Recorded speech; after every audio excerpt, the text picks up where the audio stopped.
My family mocked my project for years. Now they're broke, and I'm the one they beg for help from. My family has always been obsessed with appearances. My dad was a finance guy. My mom came from old money, and they drilled it into us that success meant money, titles, and prestige. My older brother, white-collar consulting job, the golden boy. My sister, law school, the future lawyer.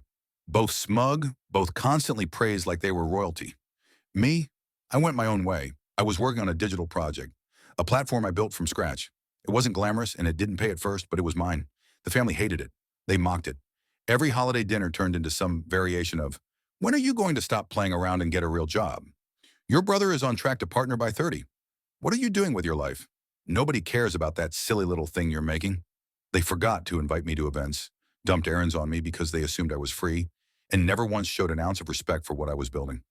The final straw was a family gathering where I mentioned my project's beta launch. My brother laughed in my face. Man, you need to stop pretending this is going anywhere. My parents nodded like he'd said something wise, and my sister chimed in with, you're wasting your life. I walked out and went no contact. Years later, the project took off. It became one of the most popular tools in its space, partnered with major companies, and makes more money than I could ever spend. Ironically, my family ended up loving it without realizing it was mine.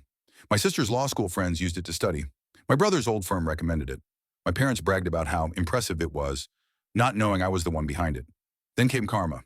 My brother got laid off and never recovered. My sister dropped out after failing the bar twice and now drowns in debt. My parents' finances collapsed after some bad investments. Suddenly, they were all in a hole and reached out to me for help. We met at a cafe. Instantly, they slipped back into their old ways. My dad said, I suppose you're doing okay, but this won't last. You're not on a real career path. My sister smirked.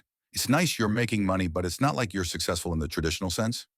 My brother actually joked, bet you still can't afford a house in this neighborhood. Then with straight faces, they asked me to cover some of their bills, since you're finally doing well for yourself. I let them talk. Then I pulled out my phone, opened the platform, and showed them the About page with my name at the top. Silence. Absolute silence. My mom blinked. Wait, you made this? My dad went pale. My sister looked like she'd swallowed glass.